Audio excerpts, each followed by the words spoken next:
Hello, everyone. Welcome into the Late Night Gamecock Show. I'm your host, as always, Matt Anderson. And joining me, as always, is Alex Jones of thebigspur.com. Um, what's today? Today's January 21st, and it looks like the entire state of South Carolina is getting some snow, which is really, really fun. I know that, I was out there earlier kind of playing with it here in Florence, and I know Alex wants to get out there and see some of the snow as well. Alex, has it started snowing in the Midlands yet? Yeah, it's been going for probably since about 4 o'clock, 5 o'clock or so. Not really too heavy, but it's starting to stick on the ground, though. And I think we're about to get maybe the worst part of it here in these next few hours. Yeah, we got it in the flower beds and sticking on the roof and on the cars. It's still, I guess we just don't have very big flakes. Like we don't have the biggest snowflakes. So it's not really covering like the grass yet, but I'm optimistic, man. They've already canceled like school and stuff for Florence tomorrow. They went to e-learning. And one of the cool things that they're doing with that is with e-learning, the kids have 5 days to do their schoolwork from that day. So hopefully, the kids will be kids and, how we were back in the day and have an opportunity to get out there and play in it. So hopefully if you're able and you get snow and you have kids or even you're just a kid yourself, get out there, make some snowballs. I already made a couple of those tonight. Threw them at the wife. Was pretty funny. Enjoyed that. But tonight on the show, we're going to talk some basketball. Obviously, the Gamecocks are 0-5 in conference play so far after, some opportunities against Auburn and Vanderbilt. And then, the second half really just got away from the Gamecocks on Saturday in Norman, Oklahoma. The women have a really big game coming up Thursday night against number 5 in the country, LSU. So we'll talk a little bit about that. And then, let's just talk basketball in general. Well, what are expectations for the rest of the season, both for the men and for the women? And, we'll talk some football as well. I mean, we can't get through a late night Gamecock show without some football conversations. So, Alex, let's go ahead and roll those credits, and we'll get rocking and rolling.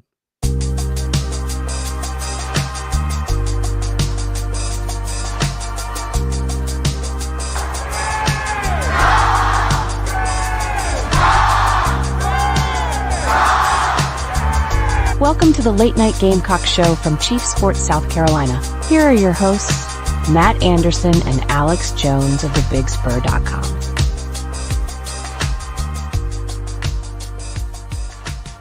So just a couple house cleaning notes before we start talking some Gamecock sports. Inside the Gamecocks, the show, a part of the Chief Sports Network, had a pretty big announcement last week. If you missed it, that show is now 4 hours, Monday through Friday. So Jamie Bradford will handle 10 to 12, 10 a.m. to 12 noon, and then JC and Phil will man the 12 to 2 slot. So really exciting. Alex, myself, Mike Morgan, John Strickland, Perry Orr, Stephen Garcia, Patrick DeMarco, all the names and folks that you've come to love are still going to be a part of every single show in some capacity, but some combination, I should say. But that's really exciting news. If you missed the walkthrough just got off the airways. I think I was actually watching Joe and Brett just a little while ago, the voice of the women's Gamecock basketball team, and they kind of broke down the women's side. So we're not going to go too in depth there, but we did want to give them a shout out. And then obviously, this show always comes out on Tuesday or Wednesday nights during basketball season, just depending on when the Gamecocks men's team plays, as Alex does cover that.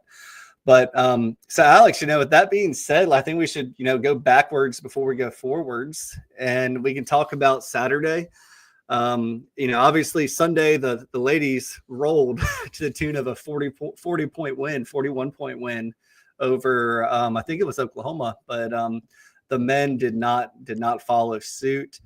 Alex, in my eyes, the injuries hurt, not having a Miles Studi, not having a Jamari Thomas, if nothing else, just for depth and capable SEC players. But with this team right now, it's so important for them to stay connected. And I don't mean connected in the sense that, team camaraderie. I think that they have a pretty good group of guys and they all support each other and they're connected that way. But what I'm talking about, when the games start, they need to do a much better job of staying connected with their opponent.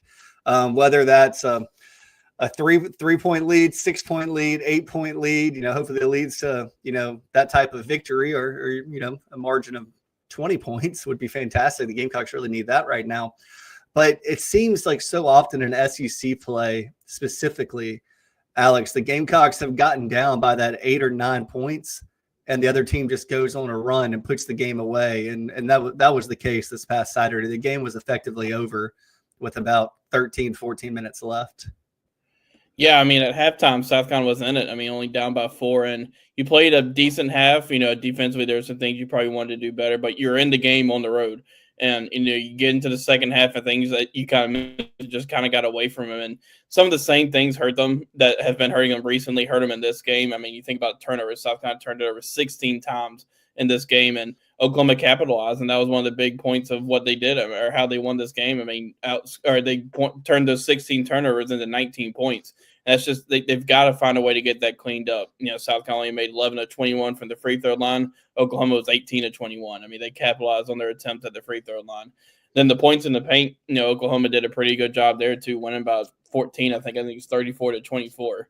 One of the bright spots, I guess, that we've seen here recently is Morris Ugasuk is playing pretty well when he's having to step up with these injuries. And, he had 15 points, made 4 of 9 from 3. I think he's actually played pretty well here. And that's a bright spot for South Carolina. But, they just came to the point where, you had Morris with 15, you had Murray Bowles with 11, and Jacoby Wright with 10, and Nick Pringle only had 5 and 4. So I think it was just a game where, kind of like you mentioned just a minute ago, South Carolina was in it, but once things started to get away, it really got away from them in that second half and ended up being a 20-point loss.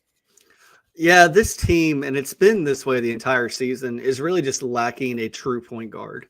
Right now Morris has slid down there, and I think he's doing a pretty decent job, but he still has a bunch of turnovers as well. He's just not a natural point guard. And that kills you in conference play. You look at the national championship teams over the last 5, 10, 15, 25, 50 years, go back as far as you want. The one constant is usually a very, very good point guard and at least one serviceable to good big man, and then another efficient wing scorer. And if you look at the Gamecocks, season statistics, they have a handful of guys in double figures. They really don't look like a pushover. If you just look at them statistically, but those turnovers are just dooming them right now. I mean, I know that there was some talk about hand checking and whatnot in the Vanderbilt game and fouls not getting called that turned into turnovers. And look, that happens. At some point you have to adjust to it if you're a player. And, the coaches can only say so much. I mean, I do know that Lamont is frustrated right now, frustrated situation, frustrated with some of the mistakes that the team is making right now that they have not been coached to do. So that's always difficult for a head coach and his staff when, you're not out there dribbling the basketball, passing the basketball and trying to get shot attempts. You have to rely on your team. And unfortunately, there's just not enough dudes on a night in, night out basis to win at the level that they won last year. And that's just where they're at. I don't think it gets any easier tomorrow night. No. I mean, this Florida team, we've been saying all along that the SEC's loaded, and you're seeing it in this upcoming schedule for South Carolina. I mean, it seems like every opponent here from here on out is going to be ranked just about. Georgia, who they play here next week, I think is not ranked right now, but they're just in the top 25. So, they've got to get some things figured out, but it's not going to get easier for them. Florida's one of the top teams in the country right now, ranked number 5, and have one of the best players in the country, Walter Clayton Jr., who's was really good last year, came back and has really picked up where he's left off. And, they're the top rebounding team in the country right now as well. So, it's going to be a big test tomorrow night too, and it's really going to be a big test from here on out in every single game. Yeah, I think that right now you talked about trying to get to 8 wins in conference play to have a realistic opportunity to make the NCAA tournament. And I really did think that the Oklahoma game and the Vanderbilt games were 2 that, while they weren't must wins, they were pretty daggone close. 0-5, you got 13 games left. I don't see this team going 8-5 the rest of the way to get to 8 wins in conference. But if they do, it has to start tomorrow night at Colonial Life Arena. I know that it was announced as a blackout. I'll tell you one thing. It's unfortunate, but the Gamecocks cannot seem to catch a break with either Mother Nature or the students being on campus for these big marquee games. It always helps when you're winning. When you're winning, I've seen the kids in Durham and Chapel Hill and Syracuse and whatever, cold weather school, still show up in droves for games and, be camping outside and the fans just walking in pregame. But, I don't know if that's going to be the case. Tomorrow is a very big opportunity. And, the one thing I can say about this team is they took the number 1 team in the country to the wire. And I don't know if they win that game if Janai Broome doesn't go out of the game, because he was missing a lot of shots and taking a lot of shots. And they outplayed Auburn with Janai Broome, some people's National Player of the Year on the court. So when you play a team like that to the wire at home, you always have a chance. And, we've seen, I think Kentucky's a pretty good basketball team this year. Kentucky did beat Florida in just a thrilling game. But you also look at it, and Florida has 2 losses on the year by a combined 7 points. So, they're not a team that's going to beat themselves. And unfortunately, I think for the Gamecocks, they're going to have to find some teams that beat themselves and the Gamecocks play well, with the depth issues they have right now. But, you look and you got Florida coming in, and then you got Mississippi State coming in. So you do have back-to-back home games. I know that 2 and 5 would look a heck of a lot better than 1 and 6 or 0 and 7. And I think that they just got to get one win, because one win, you get that monkey off your back. Now you can get some positive momentum, and it needs to come sooner rather than later. Some quick notes, Alex, I do think that tomorrow night's a blackout at Colonial Life Arena. And then Saturday at halftime, they're going to introduce the football newcomers. So that would be all of the recruits that are currently on campus and the transfers that came in. So if nothing else, you want to go to the CLA on Saturday to get your eyes on these new recruits and newcomers. That's always fun. And normally the players are pretty affable. They'll be around throughout the game. You might see them, don't bother them if they're in their seats watching the game. But a lot of times they're kind of walking around the concourse or getting something to eat. They're all super friendly. Probably be more than willing to take a picture with you, sign something. But that'll be good. As far as the ladies go, I think that, outside of the UCLA game, which they lost, UCLA is the number 1 team in the country, and they played them on a neutral court. LSU is probably going to be their biggest game of the season, biggest challenge of the season so far. That game's Thursday night.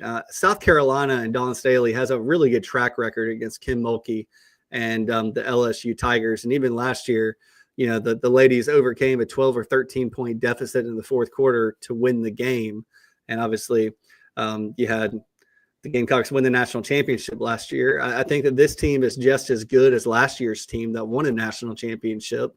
That'll be another big game. College Game Day will be in town on the women's side. The ESPN's pumping it up. So that should be good. The girls, it's almost boring to talk about them because they're so good and they don't really give you a lot of those moments that make you scratch your head because they win so consistently.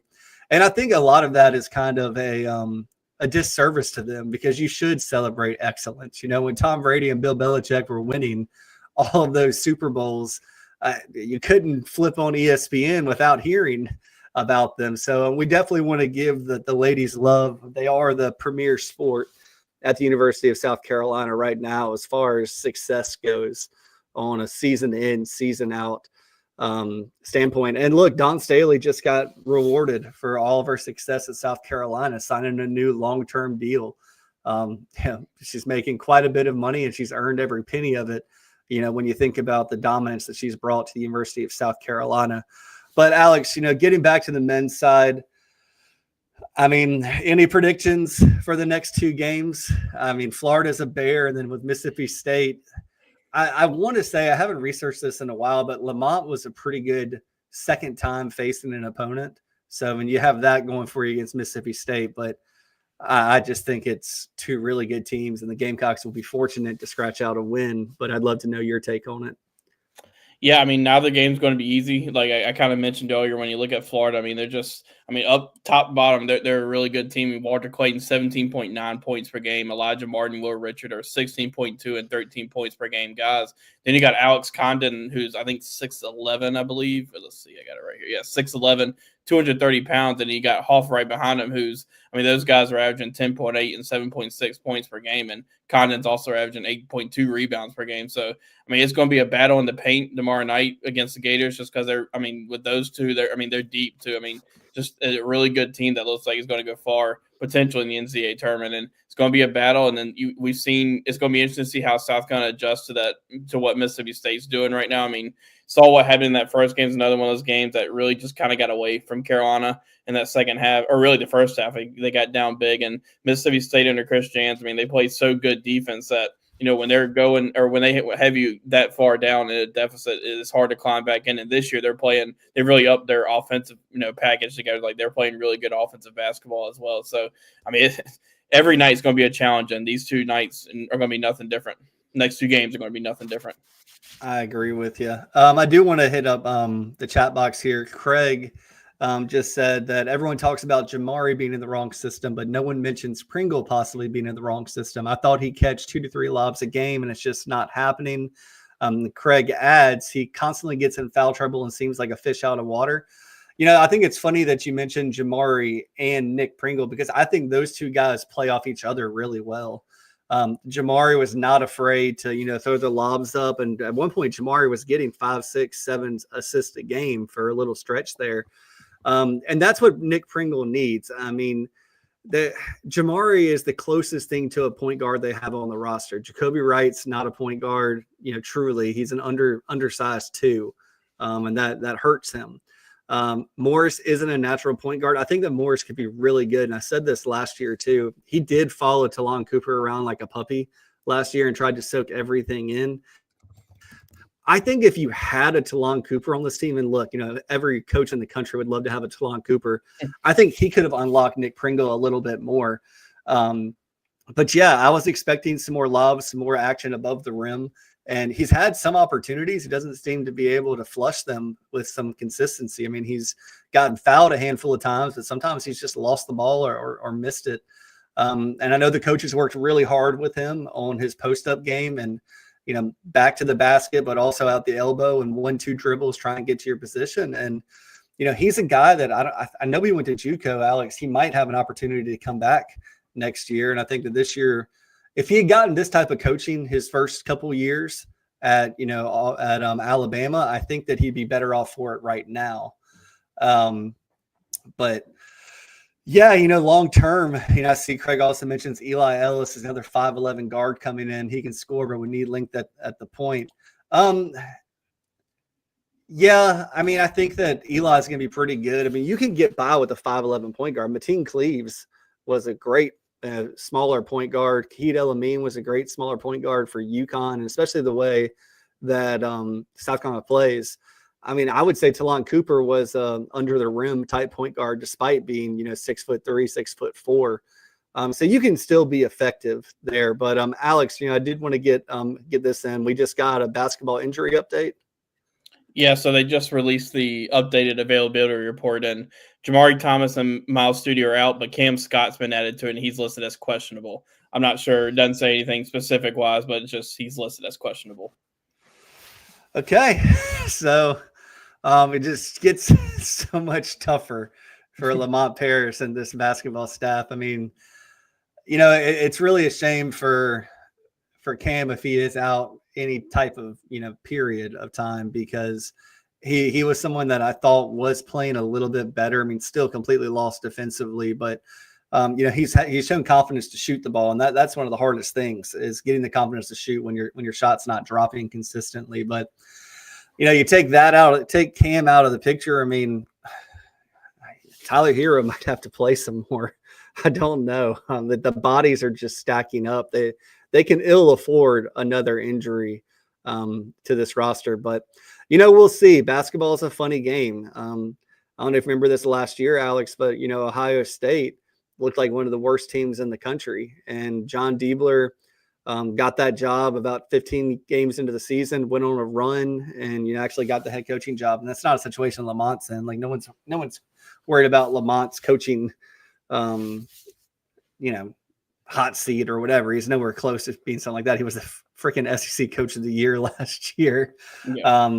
But you see turnarounds, and if you could unlock a Zach Davis, or you could unlock a Morris even further, Arden Conyers. I mean, this is going to challenge the coaching staff to play a style of basketball that they're having to adapt to as well. And some of these street ball tendencies you see sometimes come out, and if you get hot playing street ball, I mean, you can still score a lot of points and win the game. So I think that's what you got to hope for the Gamecocks. But I did think coming to the season, this team had a chance to be an NCAA tournament team. I could have seen them as high as a 6, 7, 8 seed. It just hasn't been their fortune so far this year. And it all started with the North Florida game. But Alex, let's hit a quick timeout, and when we come back, I do want to talk some football. So let's hit that timeout, and we come back. I mean, we can finally put a bow on college football for 2024, 2025, whatever you want to call it. And we'll close this show out with some football. Mike here for one of the better dining options in the capital city. When I first moved there, I asked people around the radio station, where are the best wings? Well, the consensus was D's Wings. That was then. Today, they still have the best wings, but it's so much more now in their new location at 415 Meeting Street in West Columbia. Yeah, they get voted the best wings on a routine basis. Yes, they get voted the best sports bar on a routine basis, but they're not just about wings, and really, they're not just a sports bar. It is a family-run local restaurant and bar with 20 TVs and 25 beers on tap. And how about these daily specials? Every Monday night at D's, you've got 75-cent wings from 4 until closing. Tacos on Tuesday. Then on Wednesday, 18 wings and a pitcher of beer for $29. You've also got ribs and oyster bucket specials on Thursday. And no matter how big the party is, 20 or more, no problem. Just call ahead of time and they'll take terrific care of you. They'll do takeout as well. And guess what? A human will answer the phone and take the order. Billy and his staff do an outstanding job. Check out D's 415 Meeting Street in West Columbia. As Alex and I have talked about before, can't do better than D's Wings in Columbia. I went to D's back, 15, 20 years ago, and where they are in their new location, it's just a really cool place to go have a drink, have a couple wings. They have way more than just wings. So make sure you check that out, Alex. Next time we're together in Columbia, we'll have to head over to D's and catch Absolutely. Up. But, just let's talk a little bit about this football season that ended last night. Ohio State, and look, Chad Holberg said this, and I wholeheartedly agree with him.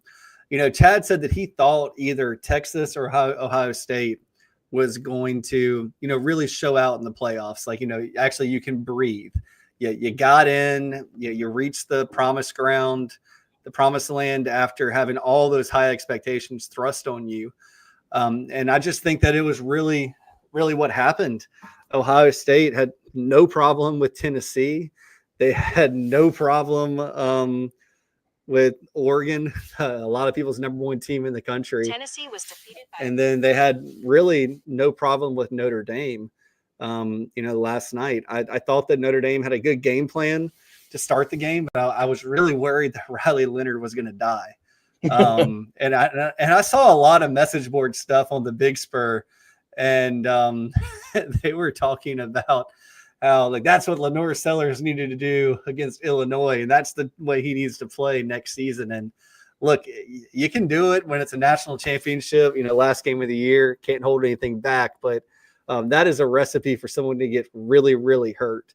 And he was throwing up on the sidelines after the first drive. And I think that drive in particular, even though it was like a 10-minute drive, took a lot out of Notre Dame. And then when Ohio State just marched right down the field in like 6 plays and tied the game, you kind of saw, which way that game was trending. But Alex, the big thing I want to talk to you about is now all you're hearing in national media and on message boards and, X, whatever, is, well, it's a proven model. You just go buy your team. Ohio State spent the most money and they won the national championship. What is your take on that, Alex? I mean, it kind of just feels like the day and age of college football and what's happening. I mean, we've seen it all happen with NIL, and I don't think it's the end-all, be-all, because I think you still need some other things to happen. I mean, when you look at Ohio State, I mean, obviously they did pay a lot for that roster, but, I mean, they were just playing really good football at the right time. I mean, we knew coming into the season they had a really good roster, maybe the best in the country, but they showed some signs of maybe not being a national championship contender throughout the season. They had that Michigan loss, and you're starting to wonder like what was really happening there. And then they just started playing really good football at the right time and got hot. And I mean, Jeremiah Smith has proven to be one of the best wide receivers in the country. He's going to be one of the top draft picks when it's his time. I mean, he and Dylan Stewart probably going to be pretty high up there on the draft boards when that time comes around. So I think a lot of it was they're just Ohio State was playing really good football at the right time. And and obviously that's the story with the roster and the NIL and all that. But I think it's just Ohio State played really well, and they in that game, when you look back to that game, Notre Dame had that first drive, and you're starting to wonder like, man, is Notre Dame going to find a way to pull this one out? And then Ohio State responded, and it was really kind of over from there. Notre Dame tried to kind of get back into it there late, made a good run, and credit them for not giving up and making that run. But at the end, you just kind of felt Ohio State was in complete control of that game, and it really showed throughout. Yeah, I was actually I was surprised that the quarterback for Ohio State got the most outstanding player on offense. I thought Judkins should have gotten it. I mean, he had 3 touchdowns, 2 rushing, 1 receiving. But you know what? It is a quarterback-driven sport. I think that there's a couple things to take away from what Ohio State was able to do from an NIL standpoint. The first one being that they only took about 6 or 7 transfers. Additions to their program. So they still built from, largely high school recruiting, at least, this past year, and guys that have been in the program. But they had so many guys that turned down the opportunity to be, 2nd, 3rd, 4th, 5th, 6th round, 7th round draft picks come back to school. And as I understand it, that's where Ohio State spent a lot of their NIL budget, was getting players to come back to college. And, we've seen that more so much in college basketball at this point. Think about Oscar Tshiebwe a couple years ago at Kentucky, and he came back for $2 million. Drew Timme at Gonzaga came back for, it was reported somewhere in that amount, somewhere in that range, if not more. I can tell you that at North Carolina, Armando Bacot was making north of $2 million, to come back for his, super senior type year. I think that's where you spend your money big time in the portal, is retaining players. And look, Ohio State's recruited better than South Carolina and a lot of other schools in the country. I mean, they've probably been a top 5 team recruiting over the last 20 years, if not, last 10 years for sure. So you already have so much talent already.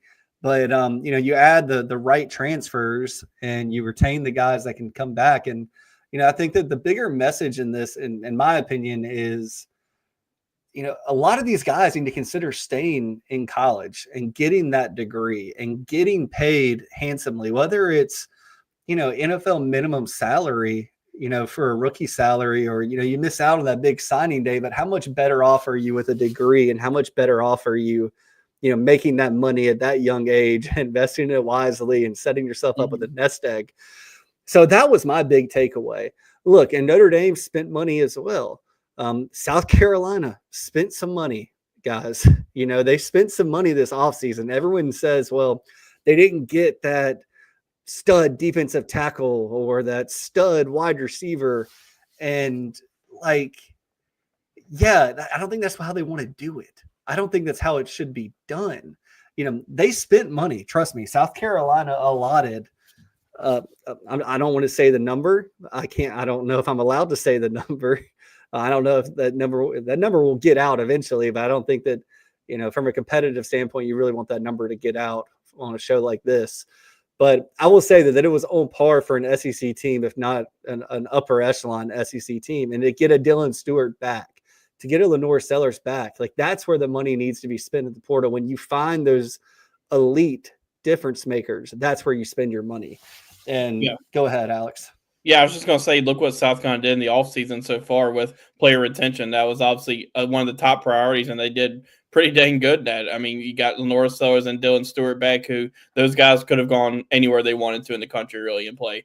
Guys like, they just continue, like some of those younger defensive players, got like a Jalen Kilgore, or, some of these young offensive linemen who maybe didn't play as much this year, but, are talented and can easily start this year. They retained them. And a lot of those, freshmen who got some film this year, maybe could have gone a lot of different places, but they're coming back. And I think South Carolina did a really good job of retaining players, and that kind of stands to your point of how important that is. And South Carolina was really kind of aced that this year so far. And that kind of takes me to the next place I wanted to go, Alex. Right now, you're seeing all kinds of way too early top 25 polls. And that's not my words for them. That's what they're called. People say they have their way too early. Then it's just their way too early. Then it's they're too early. Then it's their preseason, rankings. And then it's, we got to change it all after 4 weeks as we actually know what these teams are. But because South Carolina finished the season number 19 in the country in the final AP poll, got up to as high as 14th in the country in the AP poll and the college football playoff poll, all of that, and now you retain a lot of those players. So, you can't retain everybody. People run out of eligibility eventually.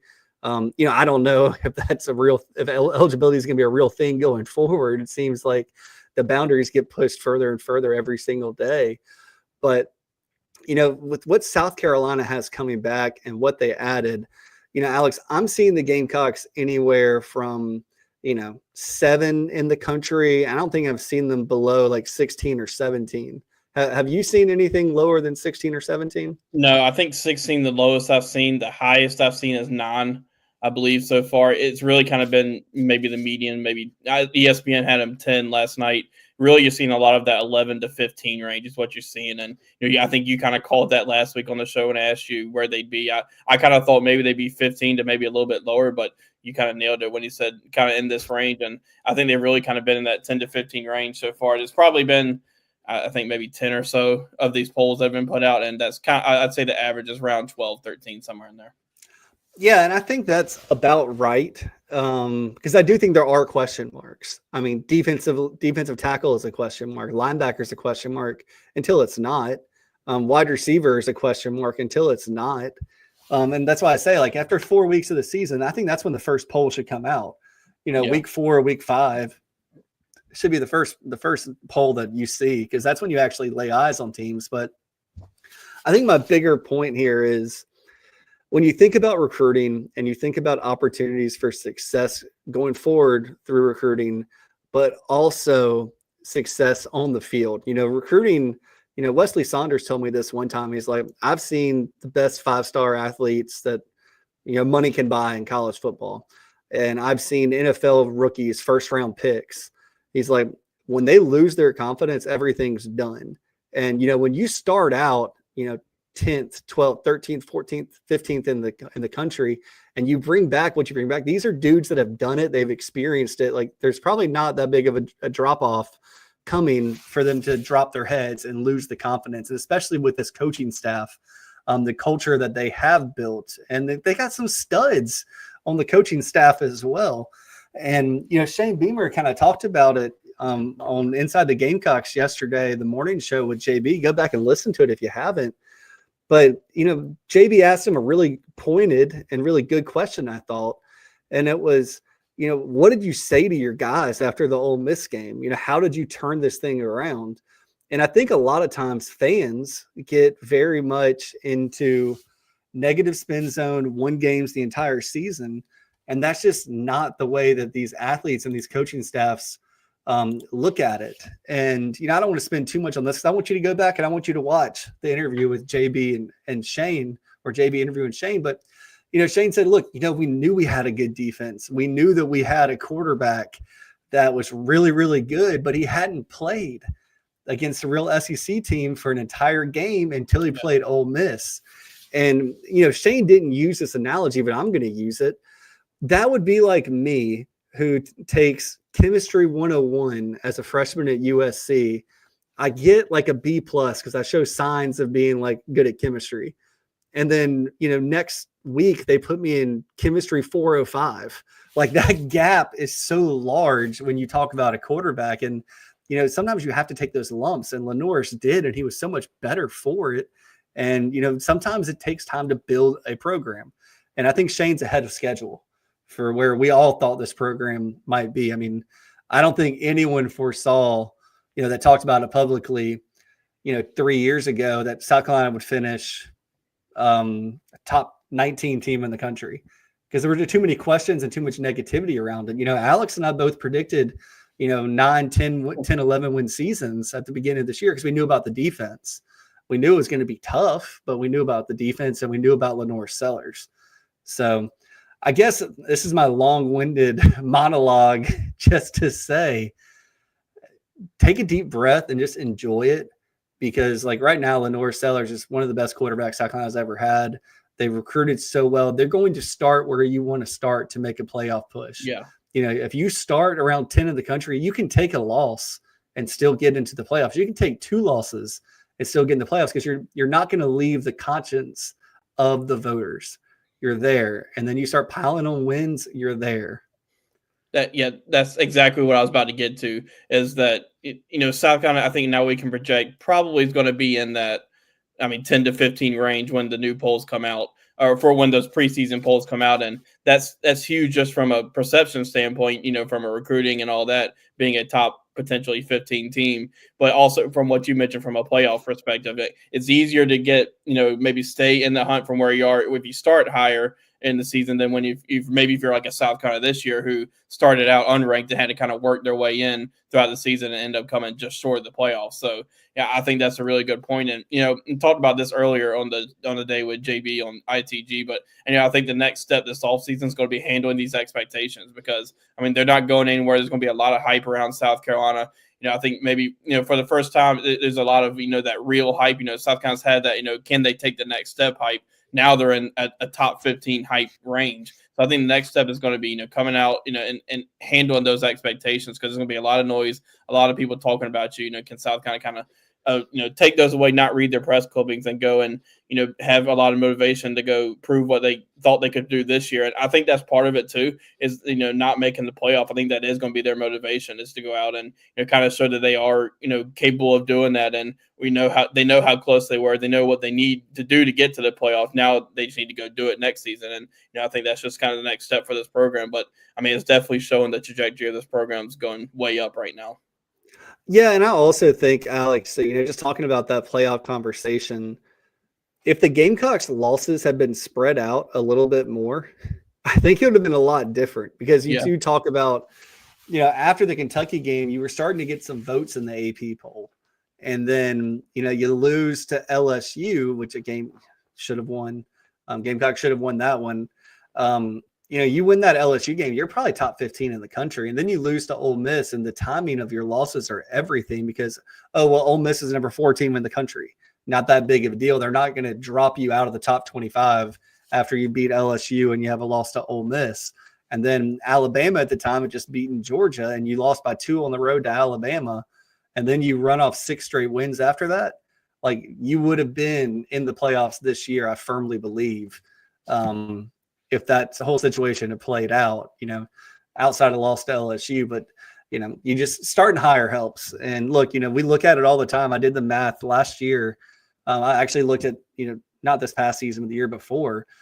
And in the first preseason poll to the final poll, AP poll, there were only like 11 teams that started the season ranked in the top 25 and finished in the top 25.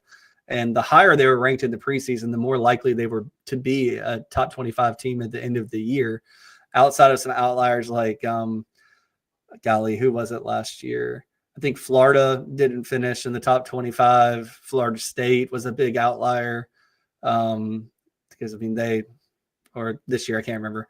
Anyway, long story short, if you're in that area, you're going to be pretty good. But yeah, gosh, Alex, we're already out of time for tonight, but college football season for this year is officially over.